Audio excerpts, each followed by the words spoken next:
Esse livro, ele não é apenas papel, não é? E letras. Ele leva comigo a minha alma.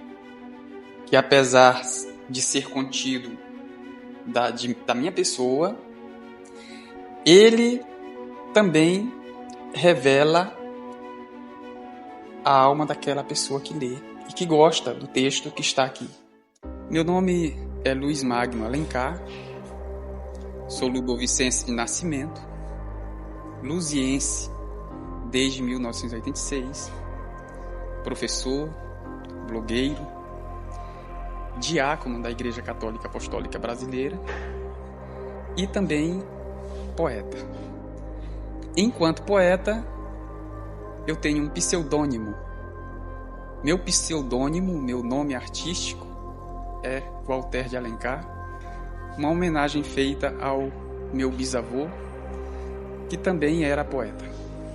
A profissão me influenciou a gostar de literatura e a literatura foi uma descoberta feita aleatoriamente. A literatura, ela nasceu da necessidade que eu tinha como educador de também me tornar uma pessoa dedicada à leitura. E fazer literatura me proporcionou me aperfeiçoar na escrita, na geração de ideias em um texto. Portanto, a profissão de educador é que me influenciou a gostar de literatura.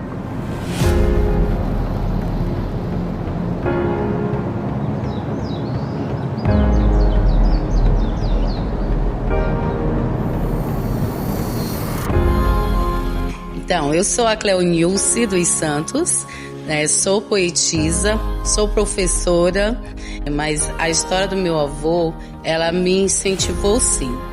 Inclusive no curso de letras. Eu já escrevia, um tempo atrás, mas não tinha sido descoberta como poetisa. Ainda não tinham me tirado, vamos dizer assim, do anonimato. Então, no curso de letras, a professora pediu para fazer um trabalho sobre literatura, inclusive uma epopeia, e então veio em mente fazer a epopeia voltada para a história de Santa Luzia, em literatura de cordel, e assim eu fiz. Eu tenho esse poema, que eu chamo Literatura de Cordel, epopeia Santa Luzia do Paruá, que fala sobre toda a história até da vinda do meu avô, que é sempre importante, a gente está colaborando com esses informes sobre a nossa cidade, sobre a nossa história, porque serve para ficar arquivada para futuramente outros acadêmicos ou os alunos do município e pessoas que venham de fora possam ter um pouco de conhecimento sobre a nossa história de Santa Luzia do Paruá e sobre os meus familiares que foram os primeiros moradores daqui. Mesma forma em que já aconteceu com muitos outros escritores, poetas, o meu começo foi como escritor de gaveta. Aquele poeta, aquele escritor que escreve algum texto e guarda. Foi assim o meu começo. E eu escrevia apenas para mim mesmo. Era a oportunidade ali de fazer um desabafo comigo mesmo.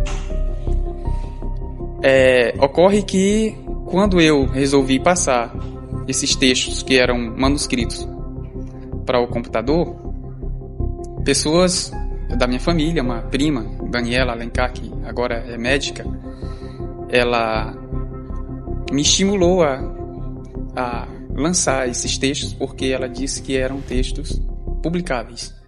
Assim, de certa forma, nos sentimos lisonjeados, porque é uma forma de homenagear, uma pessoa que eu tenho não só porque é meu avô, mas eu tenho ele assim como um guerreiro, um desbravador, porque chegar em um ambiente onde é mata fechada, sem conhecer nada, e ali fazer de tudo para permanecer nesse lugar como ele fez, ele merece sim essa homenagem, e eu fico feliz em saber que tem algo voltado para isso, porque é sempre bom saber que essa pessoa é lembrada pelos esforços que fez.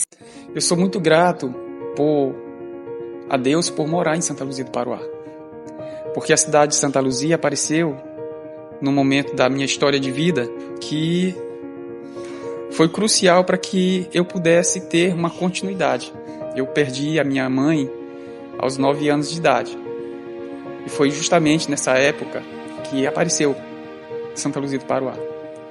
E a cidade para mim foi como uma espécie de conforto, né? Porque aqui eu me distraí com os familiares que me acolheram, minha avó, meu avô, meus tios e toda a família, Alencar.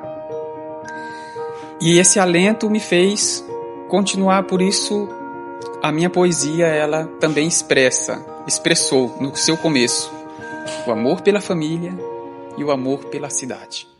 Luiz Magno, para mim, Pronto Alencar é um sobrinho, inclusive muito inteligente, que é escritor, né? Faz poesias. Então, para mim, ele é uma pessoa especial. Como professor, eu posso dizer que eu fui leitor de um livro de um escritor ludovicense, lá da minha terra, São Luís, chamado José Chagas. Ele escreveu um livro chamado Canhões do Silêncio e Telhados de São Luís. O livro Telhados de São Luís foi o livro que provocou um boom de despertar para que eu, como leitor, também tivesse uma produção mais técnica da poesia. Eu tive um tempo fora daqui de Santa Luzia do Paruá, né? Eu me tornei hippie.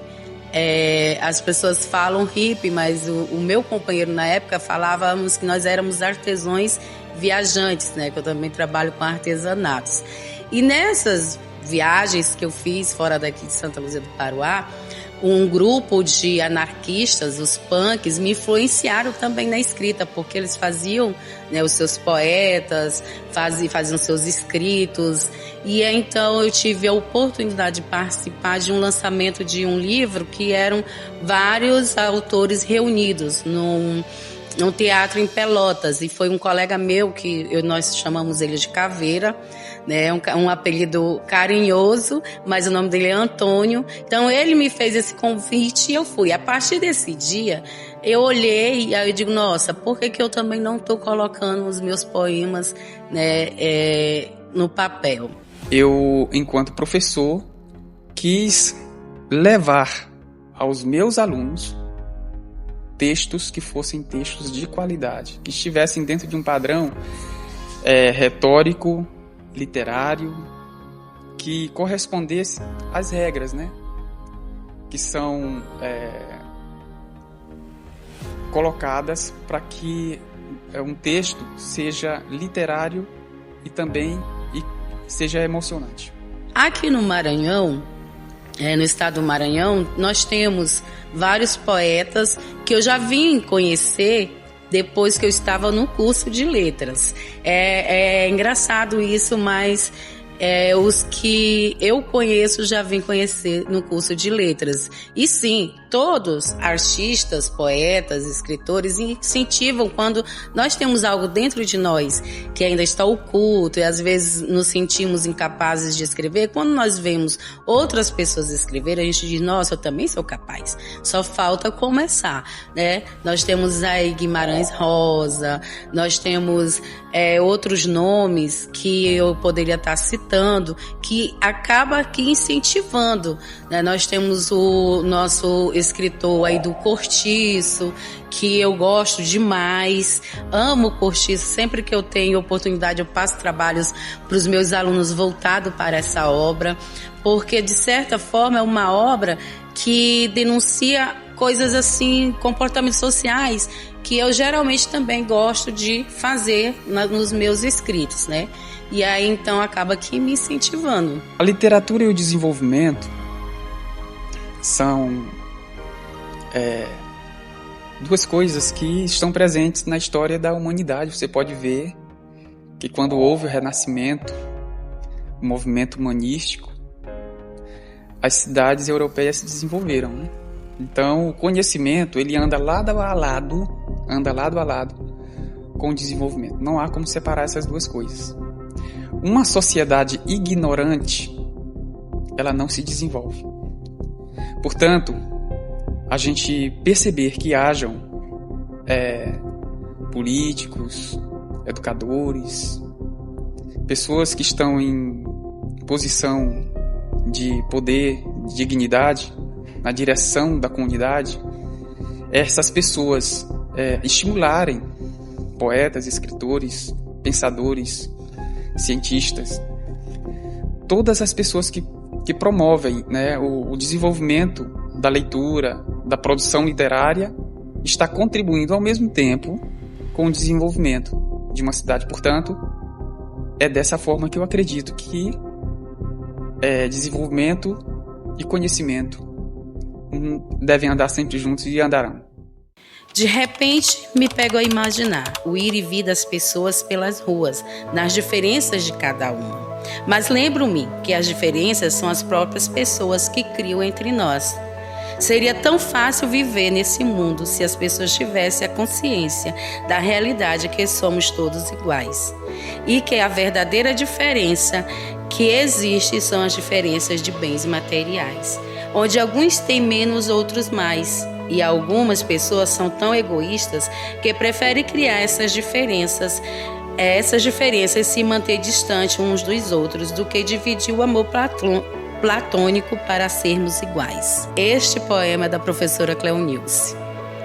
Porque são textos que ao mesmo tempo revelam o próprio autor, são textos que se imparcializam do autor porque acabam tocando em temas que são comuns a várias pessoas. O provinciano é o poeta Walter de Alencar, sendo provinciano aquele que mora na região do Alturi. Por isso essa palavra provinciano, referindo-se à geografia da nossa região do Alturi.